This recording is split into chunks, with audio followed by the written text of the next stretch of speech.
You dream of animating in a studio like Pixar, Blizzard, and Weta, and you know you need an awesome demo reel to pull that off.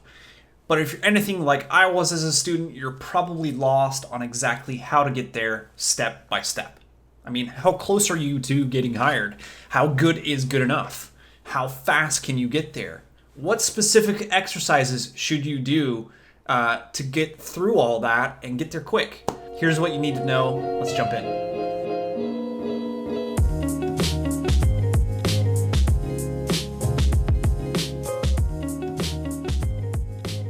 There are 5 levels of animation skills. There's fundamentals, mid-level mechanics, advanced mechanics, acting, and advanced acting. Every level of skill builds off another. Ball bounces prepare you for character walks. Character walks get you ready for more complex human movement. And once you can create those believable movements, it's much easier to create movements that have emotion. It's the difference between a character that's turning around and a character that's eagerly turning around to greet their long lost love. Can you figure out how to do both the movement and the emotion? That's the acting, and that's a huge layer of complexity. And that's why a lot of animators who try to jump from a character walk straight into acting struggle like hell. But here's the great news. You don't need to reach all these skill levels to get hired. Do you know which level of the 5 would allow you to start accepting jobs? Any ideas? Level 3, Advanced Mechanics, is the level where you can finally start making shots that could get you hired. And what's amazing is, if you learn the right way, you can get a decent handle on Advanced Mechanics in as few as 3 months. That means that you could be a professional animator in less than a year, which is pretty crazy. You can go from not being an animator to working at a studio, working on games and movies. Pretty awesome. So obviously getting into Advanced Mechanics should be your number 1 priority. Oh, what's that? You're already focused on it? Great. Why then are you struggling to reach this level? You probably got stuck after finishing the fundamentals right here in mid-level mechanics. And it's not your fault. I mean, there are tons of great resources out there on the basics. It's why so many animators know to start with a ball bounce. It's why so many animators learn the basics pretty fast. But when it comes to body mechanics, everything gets a bit hazy. Every school, workshop, tutorial, podcast can lead you in different directions. And you're left wondering, what exercise should I really start with? What body mechanic skills am I really trying to learn? And how exactly does this relate to the fundamentals that I just learned? And how do I know when it's good? How do I know when it's good enough? If you're like me, these questions probably made your head spin, and without a clear game plan, you probably just give up and you try animating a bunch of different random stuff based off whatever you're excited by in the moment from week to week. And you don't really have this clear perspective on what to do or how to get there. So I want to give you a solid strategy for learning body mechanics fast. And this is way more important than any challenge or tutorial or thing you're going to look at for the rest of the year. Step 1, realize that body mechanics is a huge complex topic. It's not like there are only 2 skills to learn with body mechanics. There are a bunch of separate animation skills that combine to create great animation, like bold posing, spine overlap, arm overlap, hip weight, foot peel-offs, shape change, settles, rhythm, and momentum. Often you're practicing all these skills and more when you're doing a body mechanics shot. And getting good at all of them allows you to create characters that feel powerful, flexible, heavy, or fast anytime you want.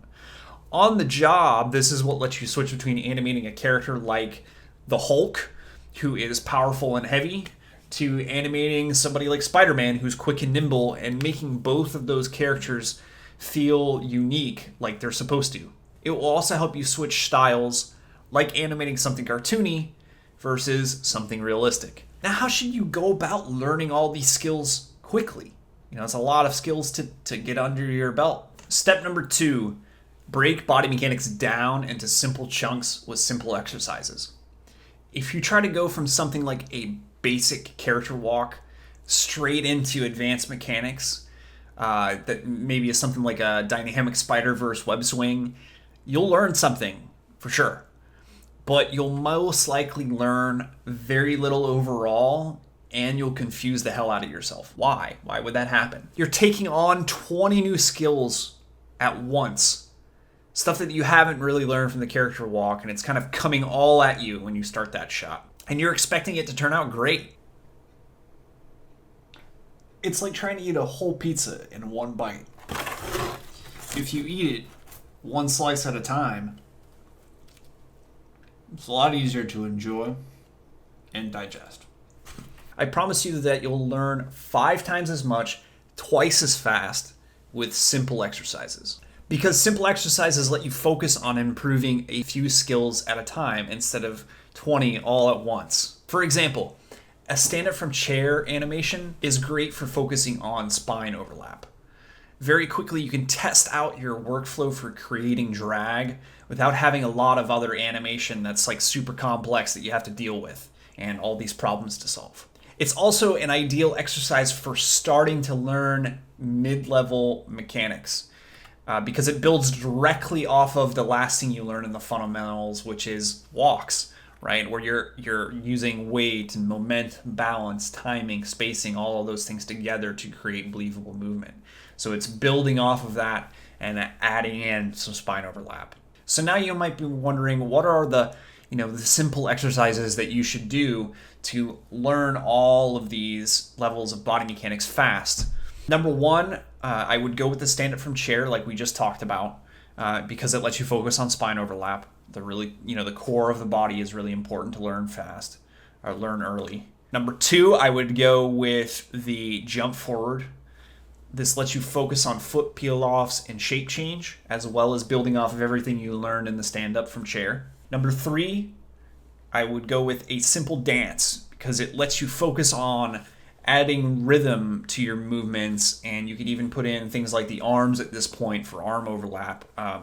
This is pretty much the same thing that you learn with the spine, just adding in another layer. Number four, I'd go with a jump and climb up. This lets you really focus on character weight and weight shifts, as well as momentum, kind of combining it all in one of how a character would pull himself up. For number five, I would actually go with an advanced mechanics demo reel shot. After you've gone through these 4 simple exercises, you should be just about ready to start making those first demo reel pieces. So that's what this would be here. And it's just advanced mechanics. It doesn't really get into acting, but it can still be really cool because it could be a sports action piece or something along those lines. These animations may not sound sexy to you, but that's not the goal. You're not trying to impress anyone yet. You're trying to get good fast to make those first demo reel shots. And by the time you finish the jump and climb up, you'll be ready to start making those first mechanic demo reel shots. And they increase in complexity as you go forward through these exercises. So you're layering in these new skills with each new animation, which leads nicely into the next step. Step number 3, animate each simple exercise with limitations. To keep the mechanics as simple and as straightforward as possible so you can learn fast, you need frame limits, you need deadlines, and more. These things really keep you on track without overcomplicating a simple exercise. Here's a quick run through of all of them so you can jump right in and start animating. The stand up from chair. So a character will stand up from sitting in a chair and settle. The goal here is for you to practice that spine overlap and to have some decent weight and momentum like you would have, in a character walk. The limitations are 120 frames max with a static camera. You don't need a moving camera, and you really only need the side view. That's the most important. The other thing you can do is hide the arms of your character, because really that's just like animating the overlap in the spine. It's the same kind of skill. You don't need to have more of the same thing at this point. And the deadline is 2 weeks. The jump forward. So from a standstill, a character will take one jump forward and settle. They'll be in an idle pose, they'll anticipate, they'll jump forward, and they'll land. The goal here is, again, spine overlap with weight, just in a new movement. But you're also going to be practicing the squash and stretchy shape changes of the body and then the legs and foot peel-offs with this. So that's going to be very new. Your limitations are 120 frames max with a static camera. Again, no arms, and you really only need to focus on the side view. The front view is going to repeat the same stuff that you're doing from the side. And the deadline here would be, again, 2 weeks. The simple dance. So I really want to put emphasis on a character doing a simple dance. It doesn't need to be something that's like super complicated or hard to figure out when you're looking at it. Could just be like a little salsa move or like a 70s soul dance or something along those lines. And the goal here is for you to practice that rhythm in the hips and how the tempo changes and how that carries the energy from one move to the next. And you're carefully following whatever reference you find here. And you're going to limit yourself to 192 frames with a still camera. And you're going to avoid those complicated dances with really complex or a ton of like subtle moves. So there isn't like 300 keyframes you need to set for the feet because there's a bunch of little tap dances going on or something. And the deadline for this is also 2 weeks. So the jump and climb up. This is really the last shot before you try to make your first demo reel piece. From here, your character will start at a run or a standstill, and they're going to jump and pull themselves up onto a higher platform. And the goal here, again, is to really focus on the power of your character to have enough energy to jump and believably pull himself on top of a platform. There's a lot of weight shifts. There's a lot of weight in general that you need to sell with this from the hips and into the arms. The limitations are 192 frames max with a static camera, and the side view is still the most important. From here, you could start really looking at the front views because you're going to have some weight shifts probably from side to side. So you can start adding in that. And the deadline for this one is actually 3 weeks. So for your advanced mechanics demo reel shot, this is your first demo reel piece that's using solely advanced mechanics, not acting. Here's some great ideas for you. Olympic events, an ice skater, a gymnast, a diver, a high jumper, some kind of sports action, tennis swings, basketball dunks, soccer goal kicks, or game action. So you have like a heavy weapon attack or a combo attack.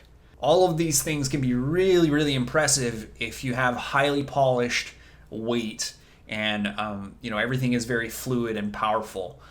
This can be really cool to see on a demo reel, and those kind of shots are what you make on the job as an animator in so many different situations. So for VFX, for games, for feature, that won't even involve a lot of acting. The limitations for it are 250 frames. You're gonna have a static camera. You can have one simple prop. So if you have a heavy weapon attack, it's an axe or something along those lines. And I would avoid any extra movements that overcomplicate things. Anything that's really focused on like storytelling or acting. So now you have the exercises and the limitations that let you just jump right in and start animating. But how do you know when you're creating quality body mechanics though? That's where step number 4 comes in. Compare your animation to know what good enough looks like. As you're working your way up through these body mechanics exercises, you'll need some examples of what good enough to get hired looks like. That way you know the quality that you're aiming for. Yeah, you could turn to games and films like Spider-Verse, Coco, or Overwatch for inspiration, but many of those shots are done by animators with years of experience on the job. Plus, they were part of a team that, helped them create their art. So while they are absolutely awesome examples for you to reach higher levels in your own work, you don't need to hit that level to get your first job. For closer body mechanics examples, here are some of my students' animations that got them hired. Notice how much you feel the power, the weight, the momentum, and the drag in each of these. They aren't perfect, and the animators who made them will tell you that, but they are a good bar for you to compare your own progress against. So part of your strategy will be returning to shots like these, and you can go and find more on your own. But you want to return to these over and over to see how close you're actually getting as you're working on those body mechanics. See if it feels about the same, or if yours still feels clunky and it still feels like there needs to be worked on.